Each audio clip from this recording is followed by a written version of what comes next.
दोस्तों, सिर्फ कल रात फेडरल ने जो बॉम्ब फोड़ा है, उसने पूरा क्रिप्टो मार्केट हिला के रख दिया। बिटकॉइन 7% गिरकर 62 के लेवल के पास पहुंच गया और माइक्रोस्ट्रेटजी का वो फेमस बीटीसी प्रोजेक्ट भी क्रैश कर गया, जो अपने रिकॉर्ड लो पर आ गया है। आज हम डिटेल में बात करेंगे दो सबसे बड़ी न्यूज़ की, जो अभी बिटकॉइन को सबसे ज़्यादा अफेक्ट कर रही हैं। पहला, फेड की हॉकिश मीटिंग। दूसरा, स्ट्रेटजी का एसटीआरसी स्टॉक, जो कि पूरी तरह क्रैश कर चुका है। चलिए डिटेल में बात करते हैं। आज की डेट है 19 जून 2026 और क्रिप्टो मार्केट में एक बड़ा धमाका हो गया। परसों रात को फेडरल रिजर्व ने अपना डिसीजन लिया इंटरेस्ट रेट को कट ना करने का, अनचेंज रखने का। लेकिन हॉकिश टोन इतना स्ट्रॉन्ग था कि पूरा मार्केट हिल गया। बिटकॉइन 67,000 आसपास से उठकर 62,000 के आसपास आ गया।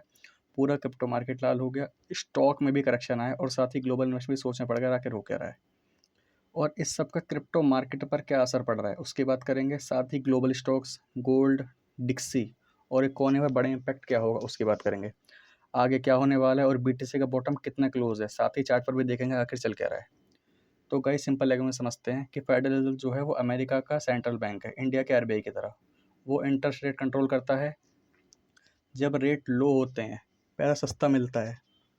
मीन्स जब इंटरेस्ट रेट कम होते हैं, इंटरेस्ट कम रेट पे मिलता है, लोग इन्वेस्ट करते हैं स्टॉक्स में, क्रिप्टो में, बिजनेस ग्रो करते हैं अपना। लेकिन अभी क्या हो रहा है, अभी इन्फ्लेशन, अमेरिका में महंगाई फिर से बढ़ रही है। New Fed chair Kevin Bosch ने उनकी लीडरशिप में उन्होंने रेट को अनचेंज रखने का फैसला किया 3.5 से 3.75 के बीच में। लेकिन गड़बड़ तब हो गई जब फ्यूचर प्रेडिक्शन में उन्होंने बोला कि 2026 के एंड तक रेट हाइक हो सकते हैं, बढ़ सकते हैं। जो डॉट प्लॉट था केविन बॉश का, वो हॉकिश हो गया, हायर फॉर लॉन्गर पॉलिसी हो गया। पहले लोग सोच रहे थे कि रेट कट होंगे जल्दी ही, लेकिन अब उम्मीद कम हो गई है। उसका रिजल्ट क्या आया, डॉलर स्ट्रॉन्ग हो गया, बीट बॉन्ड का जो यील्ड है वो ऊपर चले गए और रिस्क वाले एसेट जैसे बॉटम अट्रैक्टिव कम लगने लगे हैं अब। ये सिर्फ एक मीटिंग नहीं है, ये पूरा मैक्रो पिक्चर बदल रही है। लेकिन ट्रम्प साहब के साथ हमेशा ऐसे ही होता है। जैसे कि आपको बता दूं कि जेरम पोवेल को भी उन्होंने ही नियुक्त किया था, जिनको वो लगातार बोलते रहे कि रेट कट कर दो, उन्होंने नहीं करा। और अब केविन बुश को लाए, इनसे उम्मीद है रेट कट करेंगे, ये भी नहीं करेंगे। और कहीं ना कहीं गलती इनकी भी नहीं है कि पीछे से अगर आपको देखा इन्फ्लेशन बढ़ती जा रही है, तो बढ़ती इन्फ्लेशन में रेट कट करने का मतलब है क्राइसिस आ सकता है किसी भी इकोनॉमी के अंदर, इसलिए इन्होंने रेट कट नहीं करा। और दूसरी बात करें अगर, इसका बिटकॉइन बिटकॉइन पर क्या असर पड़ेगा और क्यों इतना असर पड़ रहा है, तो हायर इंटरेस्ट रेट से क्या होता है, बोरोइंग कॉस्टली हो जाती है। इंस्टीट्यूशन और ट्रेडर लेवरेज कम कर रहे हैं इस वक्त। ईटीएफ के आउटफ्लो हो रहे हैं, लोग सेफ एसेट की तरफ जा रहे हैं, लाइक गोल्ड और प्रॉपर्टी। लिक्विडेशन बहुत हो रही है, लॉन्ग पोजीशन वाइप आउट हो रहे हैं, इस वजह से ज़्यादा दिक्कत आ रही है मार्केट में। नेक्स्ट अब बात करते हैं ग्लोबल पिक्चर की। सिर्फ क्रिप्टो ही नहीं, पूरा फाइनेंशियल वर्ल्ड अफेक्टेड है इस न्यूज़ के बाद। यूएस स्टॉक अगर आप देखेंगे तो नैस्डैक और S&P 500 में बहुत बड़ा ड्रॉप आया है। टेक स्टॉक जो हाई वैल्यूएशन वाले हैं सबसे ज़्यादा हिट हुए हैं, क्योंकि हायर रेट्स उनके फ्यूचर अर्निंग को डिस्काउंट करते हैं। डिक्सी की बात करें तो वो स्ट्रॉन्ग हुआ है।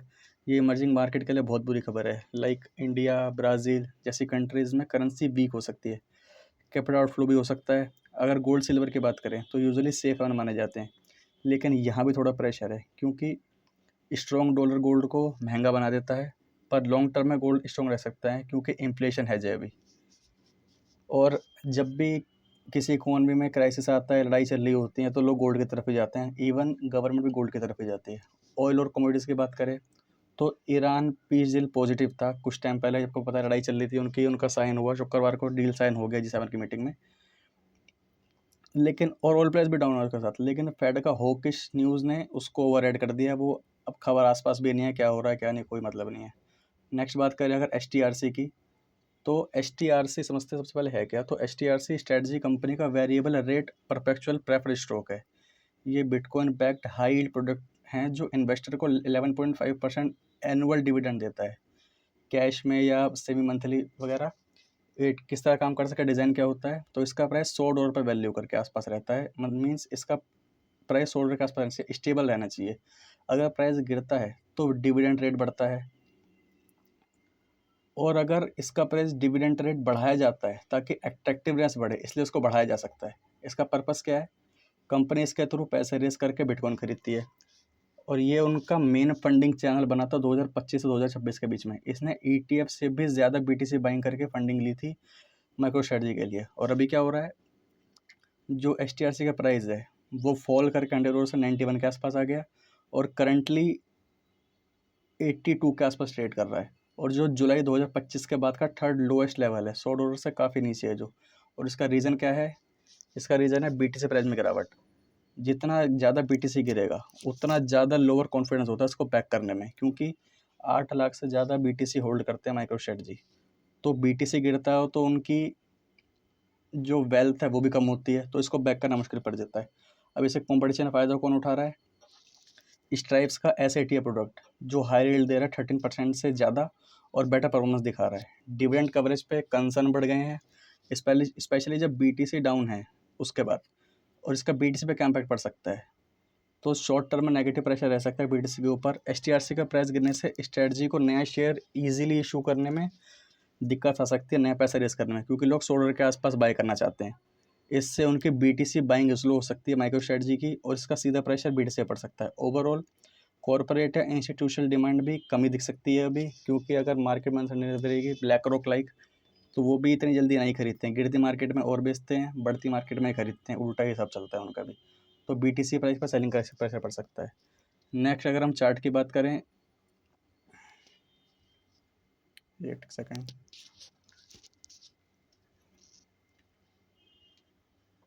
तो बीटीसी करंटली ट्रेड हो रहा है $63,000 के ऊपर।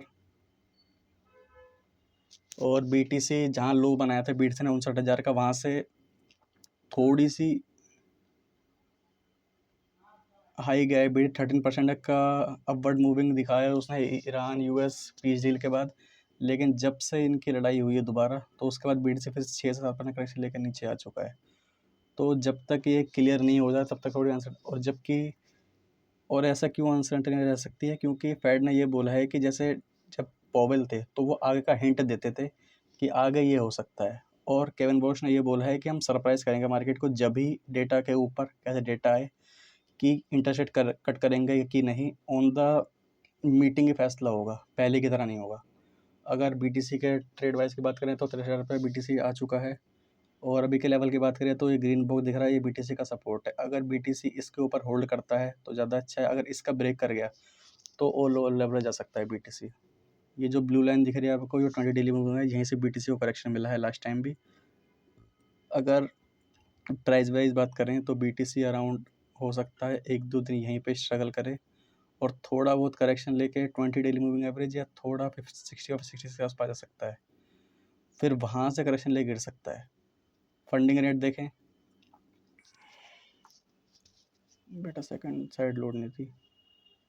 फंडिंग रेट भी ओवरऑल बराबर ही है, तो हो सकता है बीटीसी चॉप करे अभी 7 डेज़ में। अगर देखें, हाँ 7 डेज़ में थोड़ी ऊपर की तरफ लिक्विडेशन ज़्यादा है, क्योंकि लोगों ने शॉर्ट ज़्यादा ओपन कर रखे हैं ख़राब न्यूज़ की वजह से।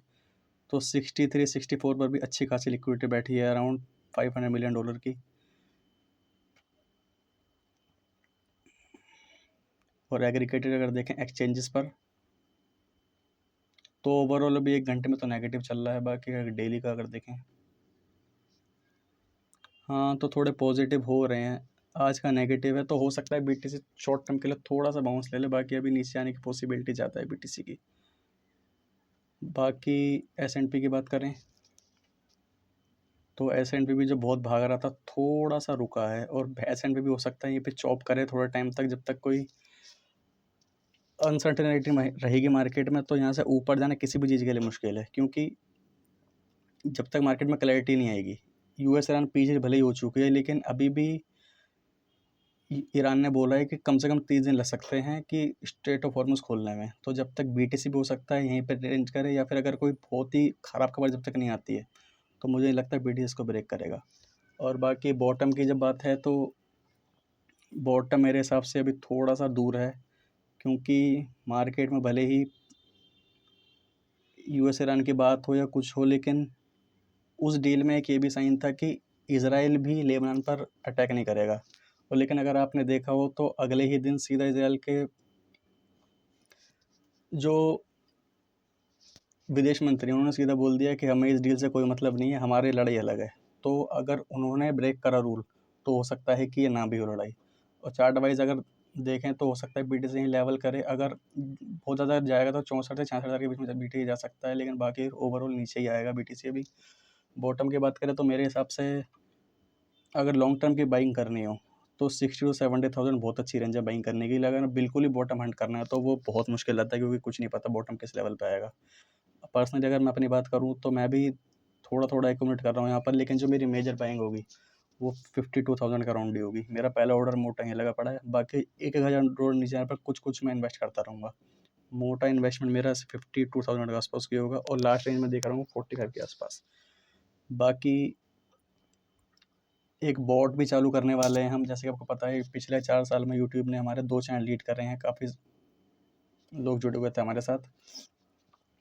और हमने एक वहाँ बॉट भी ऑन करा था, सिर्फ $500 में पायोनिक से $30,000 बना के दिखाए थे हमने। तो वैसे ही कुछ बॉट भी चालू करने जा रहा हूँ, और एक बॉट भी हमने टेस्टिंग के लिए ब्लूफिन पर चालू करा है अभी बीच में। देखते हैं इसको क्या कर रहा है ये। हाँ, तो आप देख सकते हैं कि 62,500 से मैंने शॉर्ट ओपन करा था इसका, जो कि लेवल भी 63,000 है। देखिए अगर नॉर्मल कोई फ्यूचर होता तो आपको अभी लॉस में होना चाहिए था, लेकिन जो कि ये बॉट है इसको मतलब नहीं होता ऊपर नीचे जाने से, अपनी रेंज बना के रखता है। तो इसने जितने भी ग्रिड बने हैं, जैसे भी कि आपको पता है कि अभी बीटीसी ने पंप लिया था थोड़ा सा, तो 62,500 पे मेरा करीबन जो लो लेवल था वहीं पे मैंने बॉट ओपन करा, वहाँ से ऊपर गया, लॉस में था मैं लगातार। लेकिन जब ये नीचे आया तो सारे प्रॉफिट बुक करता चला गया। ये 115 ग्रिड दिख रहे हैं आपको, जो भी मैंने रेंज बनाई है उसको ये 115 में बांट दिए हैं इसने। और जैसे ही 1.25% नीचे ऊपर होता है प्राइस तो ये प्रॉफिट बुक कर देता है मेरा, इसको कोई मतलब नहीं है। और बीटीसी के लिए बॉट ओपन करना उस टाइम इसलिए अच्छा रहता है, क्योंकि जब भी बीटीसी बॉट में बनाता है तो काफ़ी लंबे टाइम तक कंसोलिडेशन में चला जाता है। तो उस टाइम पे बॉट बहुत काम आता है, क्योंकि अगर आप बाइंग करके छोड़ देंगे लॉन्ग टर्म के लिए तो वो नीचे जाएगा प्राइस, तो आप बैठे रहेंगे, या फिर आपकी अगर आप लेवरेज में लेंगे तो आपकी फीस लगती रहती है खाली। लेकिन बॉट में क्या होता है, ये नीचे थोड़ा करके प्रॉफिट बनाता रहेगा, और जैसे ही आपकी बाइंग के लेवल के, जैसे मैंने 62,500 ओपन करा और ये 62,500 के आसपास चला, लेकिन मैं कम से कम $4 का गेट प्रॉफिट है। जैसे ये बराबर होगा तो मेरा 4.45 मीन्स 1 से 2% प्रॉफिट है, लेकिन जीरो से तो यही अच्छा है। और बाकी बॉट ओपन करेंगे साथ में। अभी मैं 1000 से $1200 का चैलेंज रखेंगे इस बारी। अगर आपको हमारे साथ बॉट चालू करना हो तो फिर जो जितने भी बॉट के लेवल्स होते हैं वो मैं टेलीग्राम पर शेयर करता हूँ, किस रेंज में खोलना है, कितनी ग्रिड रखनी है, और वहीं शेयर करूँगा। बाकी थोड़ा आप यहाँ देख सकते हैं, पूरा नहीं दिखाऊँगा आपको यहाँ मैं, वो आप टेलीग्राम पर ही देखेंगे। लेकिन $1000 से चैलेंज शेयर करेंगे अपना, और एटलीस्ट को 40 से 50 के बीच में लेके जाएंगे अब की बारी, क्योंकि पिछली बार उस लेवल की बुल मार्केट नहीं आई जितना एक्सपेक्ट कर रहे थे। इंटरेस्ट रेट हाई थे, भले ही बुल मार्केट आई, लेकिन इंटरेस्ट रेट हाई थे तो उस लेवल की नहीं आ पाई। केविन वॉच भले ही अभी रेट कट ना कर रहे हो, लेकिन आगे जाके मुझे लगता है कि रेट कट करेंगे, और मार्केट में एक क्रैश आने के बाद जो S&P का आएगा उसके साथ ही मुझे लग रहा है बीटीसी बॉटम बनाएगा। हो सकता है ये सितंबर अक्टूबर के आसपास हो या कभी भी हो। बाकी अगर आपको लॉन्ग टर्म के लिए देखना हो तो थोड़ा आप DCA कर सकते हैं। मेरी बाइंग क्या बन पे होगी, हो गई तो ठीक है, नहीं हुई तो ठीक है। मेरे को बॉट चाहिए। बॉट में क्या होता है कि एक लेवल पे ऊपर जाता हो तो वो एक लेवल का ही प्रॉफिट बना के देता है, साथ ही ग्रिड का प्रॉफिट अलग बनता है। और पिछली बार क्या करा था हमने, चलिए वो तो आगे ही बात करेंगे। बाकी आज के लिए रखते हैं इतना ही। टेलीग्राम का लिंक, अभी तो टेलीग्राम चल नहीं रहा है, बाकी मैं लिंक डिस्क्रिप्शन में दे दूँगा, उसको ज्वाइन कर सकते हैं आप। बाकी अपडेट रहने के लिए आप फॉलो कर सकते हैं अगर आपको करना हो तो, बाकी आपकी मर्ज़ी। चलिए रखते हैं आज के लिए इतना ही। Thank you.